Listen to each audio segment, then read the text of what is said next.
Emmanuel. Emmanuel. We have gathered here today to discuss about the BBC Africa documentary that was released a few days ago. And I'm sure that many of you had the opportunity to watch all the episodes. Have you watched it? Good. And I believe that this documentary has brought many questions and created a lot of confusion in the hearts and the minds of many people who do not know what really happened in SCOAN, Lagos, Nigeria, with Prophet TB Joshua and his disciples. As you all know, I have been there for 10 years of my life. I went there when I was 20 years old, and I left when I became 30 years old. So my experience as a disciple in SCOAN in Lagos, Nigeria, under the mentorship of Prophet TB Joshua, was for the range of 10 years. And of course, I had the opportunity to meet a lot of disciples from different countries, from all around the world. I had the opportunity to witness the raw power of God, the miracles that took place, the signs and wonders, the healings, the deliverances from demonic spirits, the prophecies, both in a personal level, from the prophet to a person, and also the prophecies to the international level, which we all know how the prophet, when he was alive, he was prophesying about nations and about the whole world, about future events that eventually all of them happened and confirmed those world-class prophecies. So we're here today to answer a few questions that many of you might have, and also to share little out of my experience, because it is not possible in 30 minutes, in 1 hour time, to explain my experiences of 10 years, right? So, here I am, ready to answer your questions. So, who wants to ask a question? So, my question is that in the BBC documentary, it was mentioned that there was a specific room on the upper floor that was connected with 4 staircases, that the prophet was alone, was living alone, and he was calling female disciples to go alone in that room. Mm-hmm. Was that room exactly as it was described?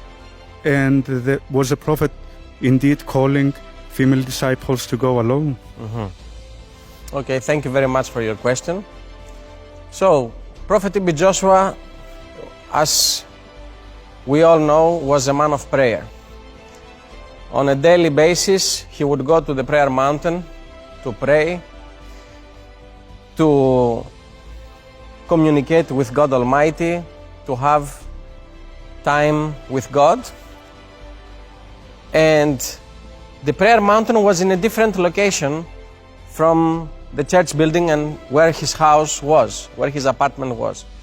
So Prophet TB Joshua, in the ministry, in the church building, he had an apartment, a very small apartment, because he was a very humble man. He didn't like too much comfort. And his apartment was just a 2-room apartment. So there was a living room and a kitchen. That was one joint section, and there were only 2 doors. One that was coming into the living room and one that was coming into the kitchen. And then opposite the living room and the kitchen, there were the two bedrooms. The bedroom on the right side was the bedroom of Prophet TB Joshua, and the bedroom on the left side was the bedroom of the 5-story brothers. So what is the 5-story brothers? The 5-story brothers, they were male disciples who were always with Prophet TB Joshua, 24/7.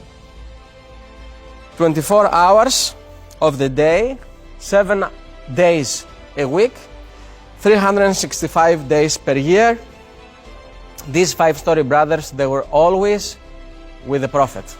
And I was privileged to be one of them for some years, along with my fellow wise men, wise man Daniel, wise man Christopher, wise man Racine, and wise man John Chi. All of us, we had the opportunity to be part of the 5-story brothers and live in the same house, in the same apartment with Prophet TB Joshua. So there is no way somebody will enter that apartment and we will not know.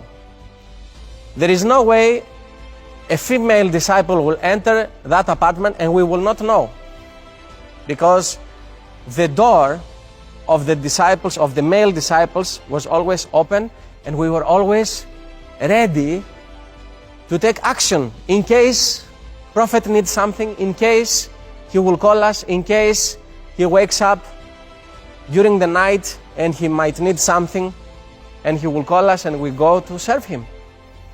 We prepare something for him, to drink a tea, to eat something or whatever. We help him with his clothes, to wash the clothes, to iron them, fold them, put them in the drawer, and any other assistance that he might need was done by boys, by men, by the 5-story brothers. So the female disciples, if they will come at all, they will come always in our presence to bring something that the Prophet might ask for. Maybe they will bring the food, or they will bring a message to preach in front of us, and we will stand there to listen how they will preach. Not only the female, the male as well. They were coming there to deliver a message, because the Prophet always used to ask us, do you have message? Yes, sir. Okay, let me hear your message. Do you have message? Yes, sir. Let me hear your message. He always wanted to know the people who are working with him, if they have a message in their heart ready to preach, because it's all about Jesus, it's not all about us. So I want to say, in the presence of all of you and to the whole world, that there is no way a female sister, a female disciple, will come into the apartment of Prophet TB Joshua alone and we will not know, because we were always there with him. We will know. If anything like this would have happened, first of all, we will know, we will see, and those of us who are really